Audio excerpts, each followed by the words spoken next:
지난주 이어서 로마서 강의 2강을 들어가겠습니다. 2강 들어가기 전에 지난부 1강을 잠깐 요약하고 연결해서 말씀을 증거하겠습니다.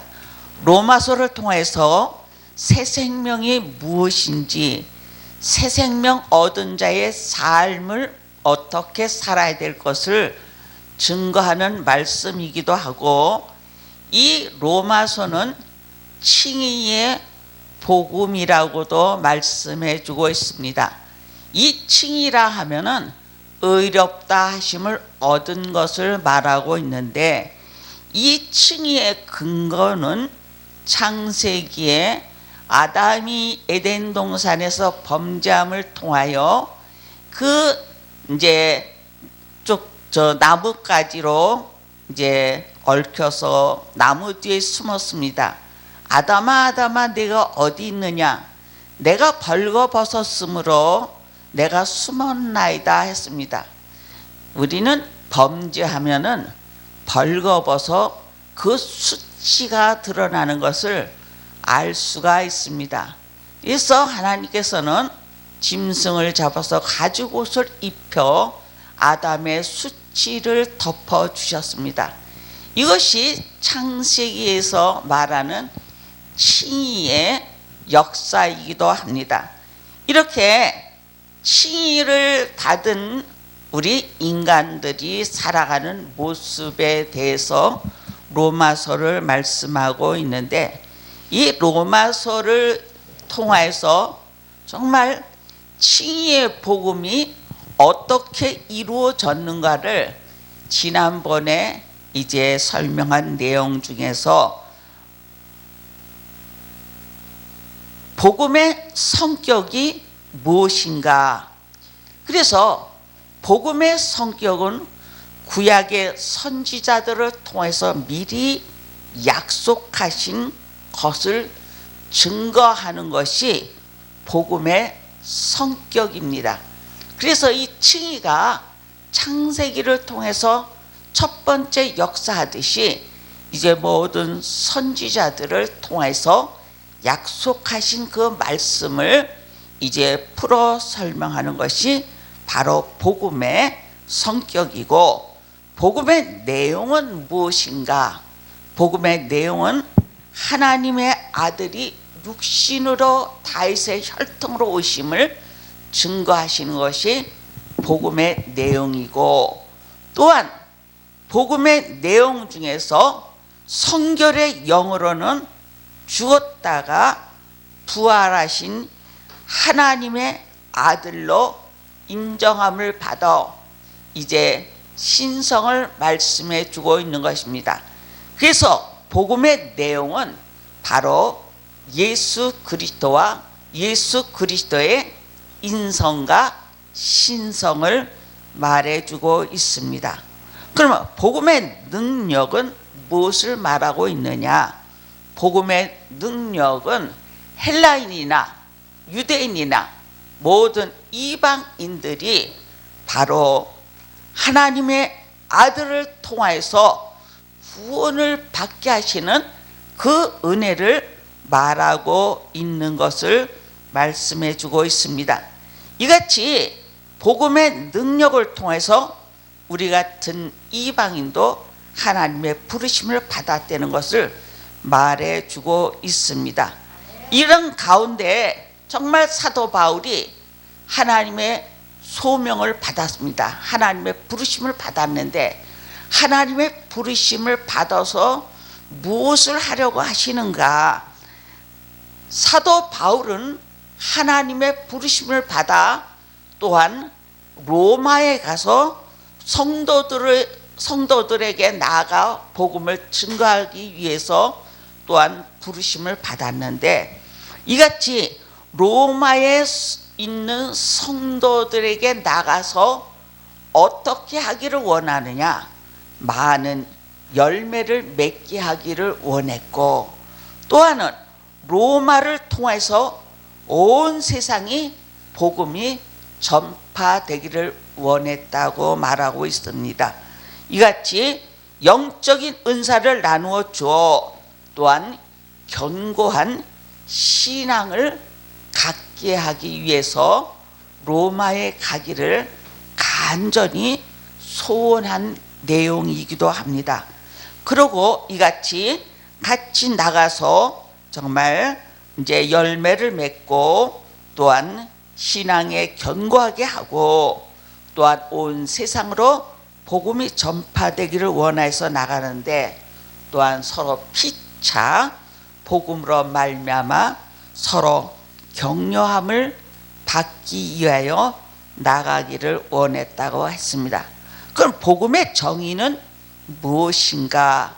복음의 정의가 우리는 로마에 있는 성도 중에 정말 갖가지로 열매를 맺기 위한데 복음의 정의는 17절에 1장 이제 16절부터 17절의 말씀의 내용이기도 합니다. 이 복음의 정의는 바로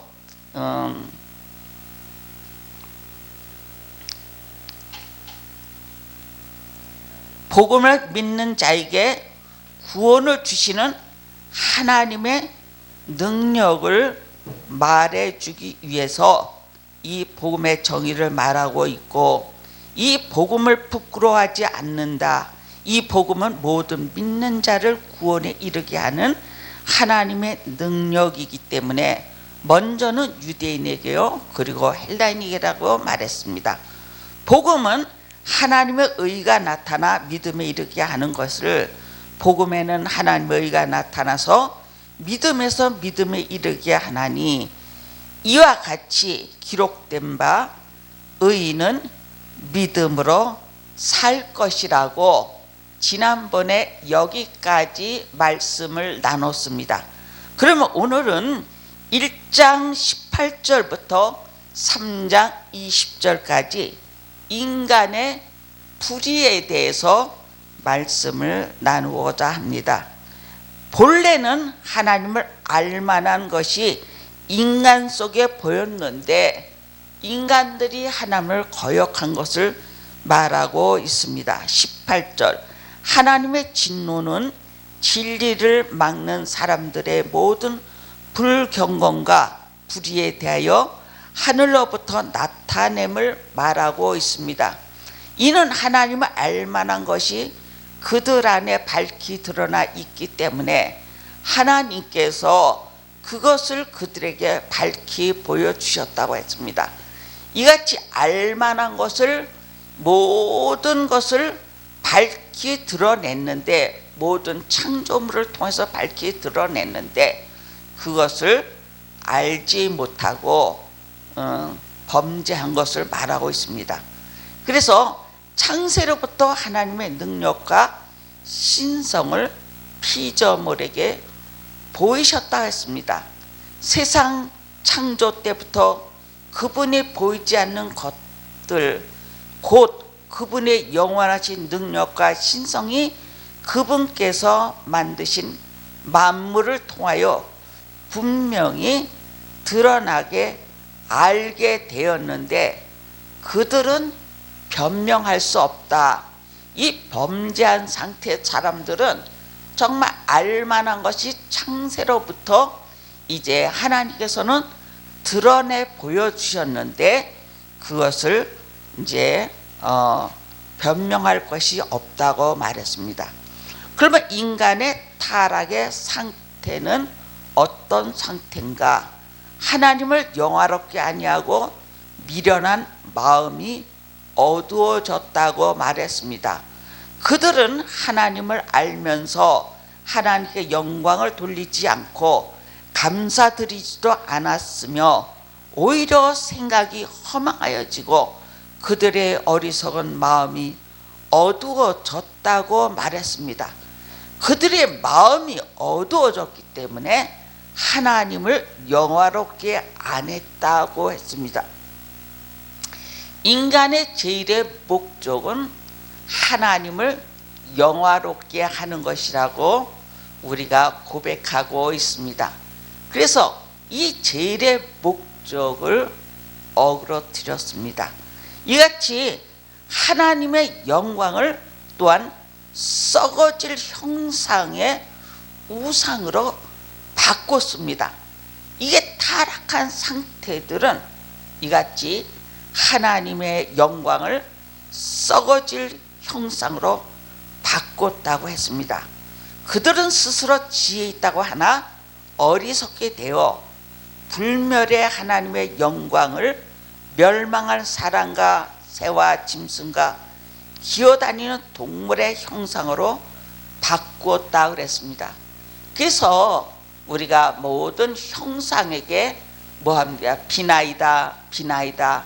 모든 형상에게 이렇게 또 조각을 만들고 빌고 하는 것이 바로 이같이 타락한 상태이기 때문에, 인간이 타락한 상태이기 때문에 모든 피조물을 조물주같이 섬기는 상태가 됐다고 말하고 있습니다.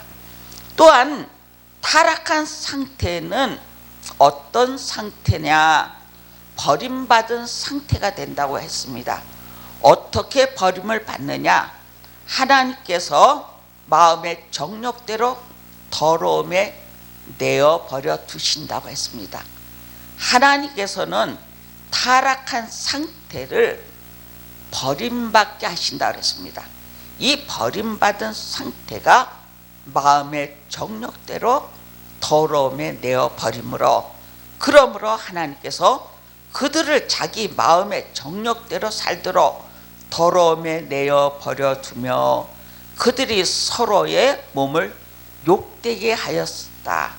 그들은 하나님의 진리를 거짓 것으로 바꾸고 창조주 대신에 피조물을 경배하고 섬겼으며, 하나님의 영원히 찬송을 받으실 분이신데도 이들은 피조물을 경배한 상태로 하나님께서는 내어버려 주심을, 상실한 마음을 주셨다고 했습니다.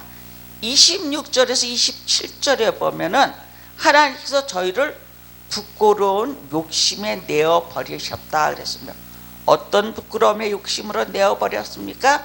그러므로 하나님께서 그들을 부끄러운 욕심에 내어버렸으니 그들의 여자들이 자연스러운 관계를 부자연스러운 관계로 바꾸었으며, 이와 같이 남자들도 여자의 자연스러운 관계를 버리고 서로를 향하여 욕종의 남자가 남자로 더불어 부끄러운 일을 하여 그들의 잘못에 상당한 보응이 그들 자신이 받는다고 했습니다. 이게 호모섹스가 아닙니까? 이때도 이같이 정말 타락한 상태에 있는 사람은 이같이 정상적인 것을 비정상적으로 나가는 것을 볼 수가 있기 때문에 육신의 욕망대로 부끄러움에 내어버림을 받는 것을 볼 수가 있습니다. 그래서 지금도 이제 정말 우리가 이제 많이들 이제 난리들을 치지만 이게 다 하나님께서 멸망자들을 멸망하게 하기 위해서 부끄러움에 내어버린 자들의 모습들입니다. 우리 정말 이 세상에 너무너무 혼란합니다. 여자가 여자를 쓰고 남자가 남자를 쓰고 이런 혼탁한 이런 시대에 살고 있는 것을 볼 수가 있습니다. 28절부터 32절에 보면 상심한 마음대로 내어버린 그 마음이 어떤 마음인가, 이것을 볼 때 29절에 보면 불의, 추악, 탐욕, 악의로 가득 차 있으며 시기, 살인, 분쟁, 사기, 악독으로 가득 차 그들은 수군거리는 자이고 비방하는 자이며 하나님을 미워하는 자이고 무례한 자이며 교만한 자이고 자랑하는 자이며 악을 꾸미는 자이고 부모를 거력하는 자이고 우매한 자이고 신의가 없는 자이며 무정한 자이고 무자비한 자이다. 그들이 이와 같은 일을 하는 자는 사형에 해당하는 자인데 이것은 하나님의 심판이라고 말했습니다. 이런 일을 알면서도 이런 일을 행할 뿐 아니라 이런 일을 정말 장애하는 이런 모든 자들은 하나님의 심판이다. 이걸 누가 지적했느냐면 이게 지금 21가지의 인간의 죄악을 말했는데 이거는 바로 유대인들이 이제 이방인들을 향해서 죄악을 지적한 자입니다. 너희가 이러고도 어떻게 너희가 하나님 믿느냐 그러는데 여기에 대해서 이제 또 이제 말씀해 주고 있습니다. 이러한 불의한 자의 심판은 어떠한 자인가? 2장부터 3장 20절에 말하는데 2장 1절부터 10절에 하나님의 심판은 남을 판단하는 자를 대상으로 한다 그랬습니다.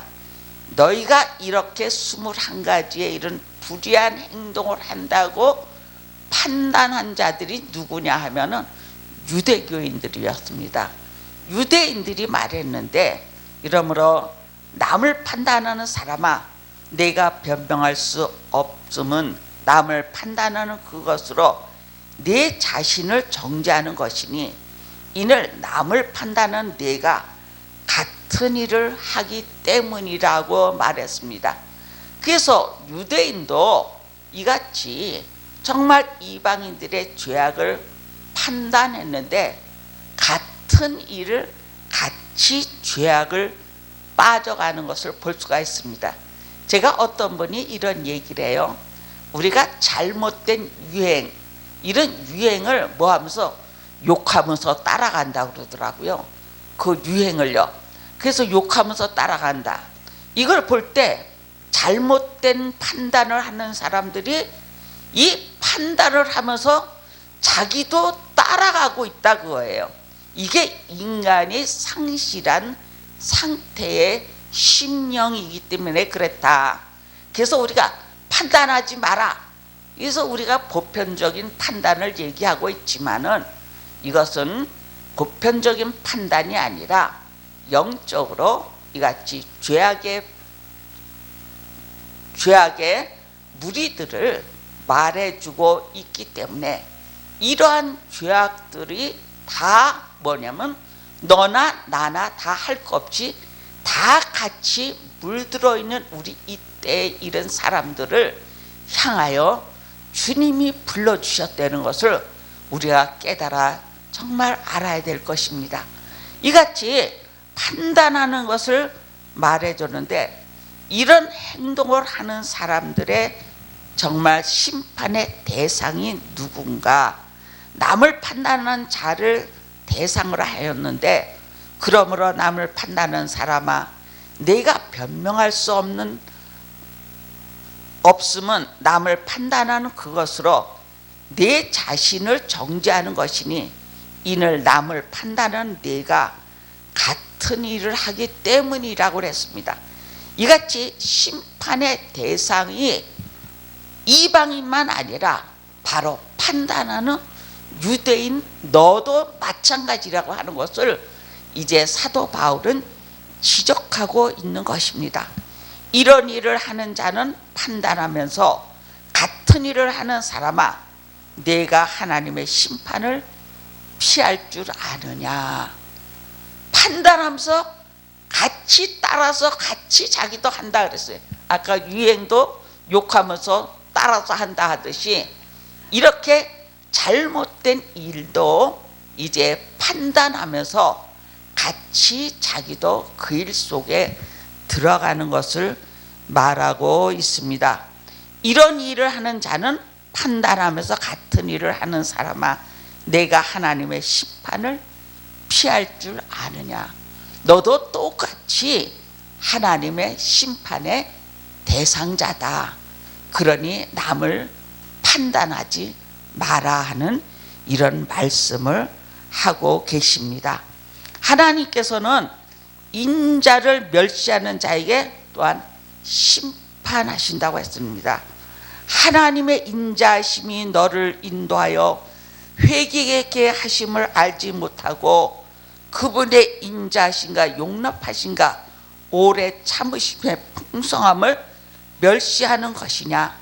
다만 너의 고집과 회개치 않는 마음 때문에 진노의 날 곧 하나님의 의로운 심판이 나타날 그 날에 너에게 임할 진노를 쌓는도다 하겠습니다. 회개가 굉장히 중요한 겁니다. 우리는 남을 판단하기 전에 내 자신을 돌아보고 남의 부정을 보고 정말 나의 긍정을 삼자고 저는 그렇게 말합니다. 남의 부정이 곧 저 모습을 나에게 보여주신 것은 너도 그런 부정이 있다는 것을 거울 삼아 보여주시는 거라고 저는 생각합니다. 이렇게 그렇게 거울 삼아 보여주시는 것을 보고 판단하기 전에 자기 자신을 돌이켜서 회개하고 하나님, 저의 마음속에도 저와 똑같은 심령이 있습니다. 죄악의 심령이 있습니다. 왜? 타락한 상태였기 때문에 이런 심령이 있다고 고백하면서 회개하는 우리가 돼야 되겠습니다. 하나님의 심판은 유대인이나 헬라인을 대상으로 하신다고 했습니다. 하나님은 각 사람이 그 행위대로 갚아주신다고 했어요. 각 사람의 그 행위대로 갚아주신다고 했습니다. 헬라인이나 유대인이나 똑같아. 믿는 자나 믿지 않는 자나 그 악한 행동은 다 하나님의 심판대에 있다고 말했습니다. 하나님의 영광과 존귀와 불멸을 구하는 자에게는 영생으로 하실 것이라고 말하고 있습니다. 이기적이며 진리를 순종치 않고 불의를 따르는 자에게는 노와 분으로 심판하신다고 말하고 있습니다. 악을 행하는 모든 사람은 혼에게 환난과 고통이 있을 것이니 첫째는 유대인에게요 또한 헬라인에게라고 말했습니다. 이같이 하나님의 심판은 너희가 지적한 유대인들이 헬라인들을 이방인들을 지적한 그 죄악이 너희도 행하기 때문에 같은 심판을 받는다고 이렇게 말하고 있습니다. 2장 11절부터 29절에 보면 심판의 기준이 무엇인가? 그걸 우리 심판의 기준. 아까는 심판의 대상은 유대인이나 헬라인이나 이방인이나 똑같다 그랬는데 그러면 심판의 기준은 어디에 두느냐? 율법대로 심판하심으로 율법대로 행하여 의롭다함을 얻는다. 요건 유대인들이 자기의 율법대로 잣대를 들어대기 때문에 이같이 말한 것입니다. 하나님께서 사람을 외모로 취하지 않으시기 때문에 율법 없이 죄를 범한 자는 모두 율법 없이 망하고 율법 안에서 죄를 범한 자는 모두 율법으로 말미암아 심판을 받을 것이라고 했습니다. 그래서 율법이 있는 자나 율법이 없는 자나 다 그 심판을 받을 것을 말하기 때문에 이같이 심판의 기준은 율법이 있는 자나 없는 자나 똑같이 받는다고 했습니다. 율법이 없는 이방인이 본성으로 율법의 일을 행할 때에는 이들은 율법이 없어도 자기가 자기에게 율법이 된다 그랬어요. 어떤 사람이 그래요. 예수를 믿으세요. 예수를 왜 믿어요? 나를 믿어야죠. 그래요. 자신을 믿는다 그랬어요. 그러면 자신이 뭐가 됩니까? 율법이 되는 거예요. 그래서 자신의 율법이 됨으로 이같이 안 된다. 그래서 심판의 기준 안에 든다. 이런 사람들은 그들이 양심이 증언하여 그들의 생각이 서로 고발하기도 하고 변명하기도 하여 자기의 마음이 기록되어 있는 율법의 행위를 보여준다고 했습니다. 이런 일을 내가 전한 복음대로 하나님께서 그리스도 예수의 말미암아 사람들의 은밀한 것을 심판하시는 그 날을 있을 거라고 했습니다. 이 지금 정말 심판의 기준 때문에 많은 이제 넌 크리스찬들이 말하고 있어요. 한번 전도를 갔는데 어떤 아저씨가 들어오라고 너희 대장을 데려오라 그랬대요. 우리 집사님 전도하는데. 그러니까 천상 전도사 저를 불러다가 데리고 들어갔어요. 그랬더니 거실 안에 칠판이 있더라고요. 칠판에다가 그냥 정말 강의를 하는데 1시간 반을 강의했는데 결론은 인간은 구덕이다. 이렇게 결론을 내렸어요. 그래서 제가 그 아저씨한테 말씀을 드렸어요. 아저씨, 제가 아저씨 강의를 1시간 반을 듣고 난 결론은 인간은 구덕이라고 말했는데, 그러면 진정으로 그리스도 안에서 인간은 어떤 인간인가 강의를 들으시기 바라는데, 제가 1시간 반 들었으니까 10시간 이상을 저한테 강의를 들어야 됩니다 그랬어요. 그랬더니 아주 양손 양발을 드는 거예요. 싹싹 빌어요. 내가 잘못했노라 그래요. 그래서 아저씨의 그 짧은 지식이 결론은 인간은 구덕이라고 말했는데, 아저씨, 인생의 인간은 구덕이기보다 하나님 그리스도 안에서 우리가 어떻게 택정함을 받았는가 강의를 들으시기 바란다고 그랬어요. 그랬더니 막 그냥 정말 잘못했다고, 자기가 잘못했다고 정말 이렇게 싹싹 빌은 적이 있어요. 우리는 상대가 어떤 말을 하든지 그 말에 뭐 하지 않아야 돼? 빨려 들어가지 않아야 돼요. 그것을 반박할 수가 있어야 돼요. 세상 사람들은 자기가 최고인 것 같이럼, 자기가 깨달은 것이 최고인 것 같이럼 말해주고 있어요. 어떤 아저씨는 제가 이제 물건을 싣고 가는데 그 화물차 주인이었었어요. 얼마나 연설을 잘하는지 사람의 인간의 창조가 틀렸다 막 그러면서 하나님의 창조 섭리를 반박하고 나오는데, 그분도 얼마 살지 못해서 결국은 저 세상으로 갔습니다. 예수도 못 믿고.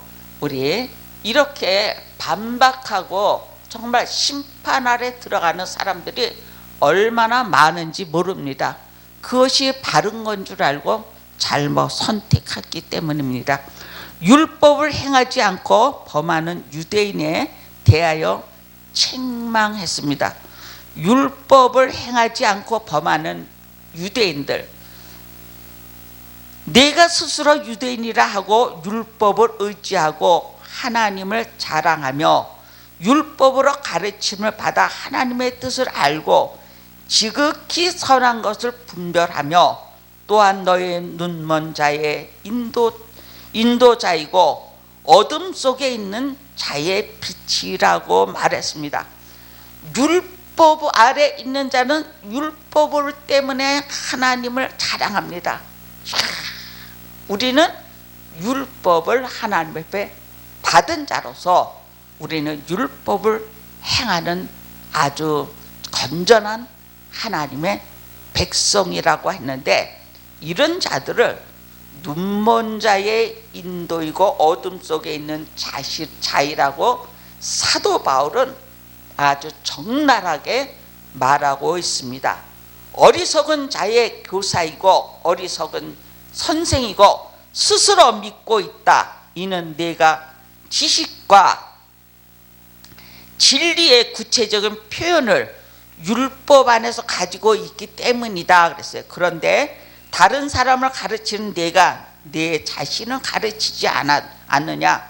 도둑질하지 말라 선포하는 내가 도둑질하느냐? 너희가 율법을 지키라고 하면서 너희는 뭐하지 않는다에 율법을 지키지도 않는다 그랬어요. 우리 성경에 보면은 이 유대인들은 자기는 새끼 손가락에도 그 율법을 들지 못하는 그 자가 이방인에는 굴레를 씌운다고 그랬어요. 율법으로요.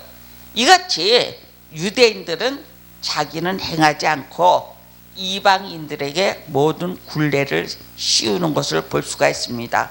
간음하지 말라 말하는 네가 우상을 협여하고 내가 신전의 물건을 훔치느냐 그랬어요. 이들이 또한 하나님의 신전에 가서 물건까지 훔친 것을 지적합니다. 율법을 자랑하는 내가 율법을 범하여 하나님을 욕되게 하느냐. 기록된 바와 같이 하나님의 이름이 너희 때문에 이방인 가운데서도 모독을 받는다고 했습니다. 이게 진짜 하나님의 이름이 너희 때문에 이방인들이 모독을 받는다. 이것이 우리에게도 적용되고 있습니다. 우리 그리스도인들이 바른 삶을 살아가지 않기 때문에 정말 모독을 받고 있습니다. 이방인들 가운데서. 이같이 모독받는 것을 우리 스스로 자각하고 우리 더욱 겸허한 자세로 나아가야 될 것을 말하고 있습니다. 25절부터 29절에 보면은 율법을 행하여야 할례가 유익하다고 이렇게 말하고 있는 이 유대인들을 향해서 또한 말씀하고 있습니다. 율법대로 할례를 행해야 된다고. 이 할례 문제가 이제 나오는데 내가 율법을 행하면 할례가 유익하나 내가 율법을 범한 자이면 너의 할례는 무할례가 된다고 말했습니다. 왜? 너희는 외형적으로 할례를 했지만은 너희가 율법을 지키지 않으면 그 할례도 아무 소용이 없다는 것을 말해주고 있습니다. 그러므로 무할례자가 율법의 요구를 이행하면 그의 무할례자가 할례로 어김을 받지 않겠느냐.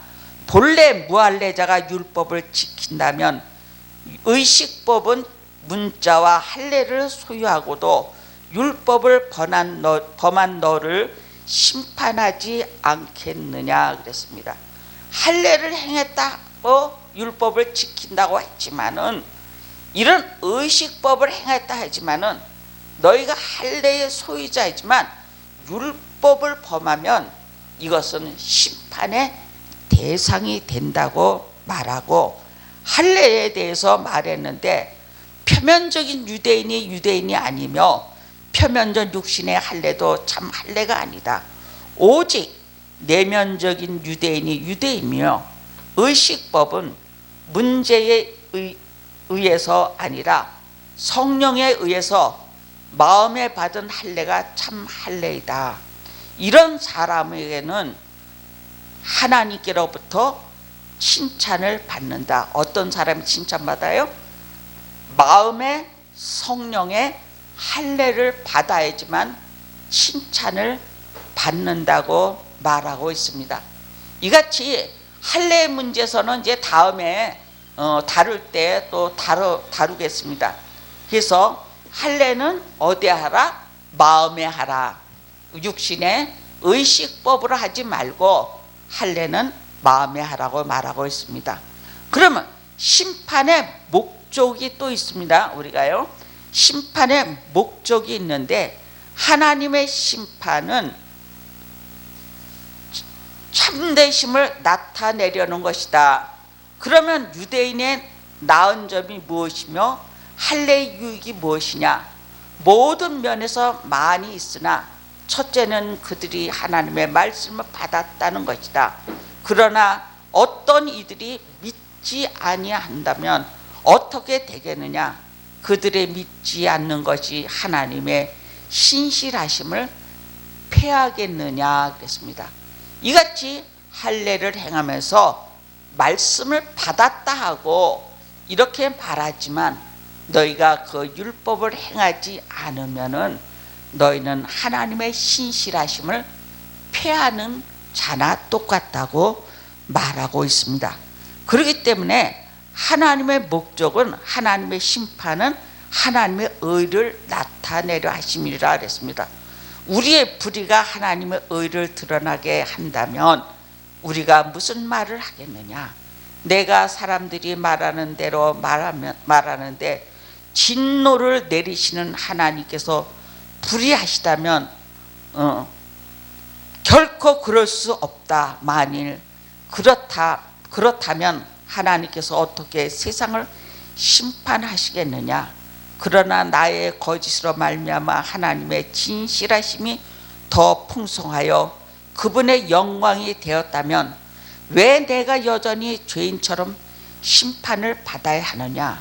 또 선을 이루기 위하여 악한 일을 행할지라도 말하지 않겠느냐? 어떤 이들은 우리가 이렇게 말한다고 비방하는데 그들이 정죄를 받는 것이 마땅하다고 말했습니다. 하나님의 심판은 하나님의 의를 나타내시려는 섭리가 있다 그랬어요. 그래서 이 심판을 통해서 하나님의 의를 나타내신다고 말하고 있습니다. 하나님의 심판은 인간의 모든 입을 막으려는 것이라고 말하고 있습니다. 그러면 어떠하냐? 우리는 더 나으냐? 결코 그렇지 않다. 유대인이나 헬라인이나 다 죄 아래 있다고 이미 선언했습니다. 이와 같이 기록되어 있지 의인은 없으되 하나도 없으며 깨달는 자도 없고 찾는 자도 없고 모두 탈선하면 한 가지로 무익하게 되고 선을 행하는 자가 없으니 하나도 없다. 그들의 목구멍은 열린 무덤이고 그 혀로는 속임을 일삼으며 그 입술에는 독이 있다고 말하고 있습니다. 진짜 깨달는 자도 없고 진짜 하나님을 찾는 자도 없다고 말하고 그 목구멍은 열린 무덤 같다고 했습니다. 그 입에는 저주와 독설이 가득하며 그 발은 피 흘리는데 빠르며 평강의 길을 알지 못한다. 그들의 눈앞에 하나님을 두려움이 없고 우리가 아는 것은 율법이 말하는 것은 율법 아래 있는 자들에게 말하는 것이니 이는 모든 입을 막고 온 세상을 하나님의 심판 아래 있게 하려는 것이라고 말하고 있습니다. 그래서 하나님의 심판은 모든 입을 막기 위함이라고 말하고 있습니다. 그러므로 율법의 행위로는 의롭다 하심을 받을 육체가 없나니 율법으로는 죄를 깨달음이라고 말하고 있습니다.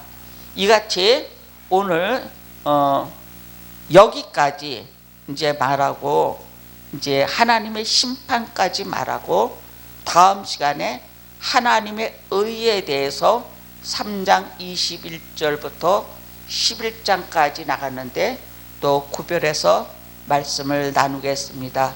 감사합니다.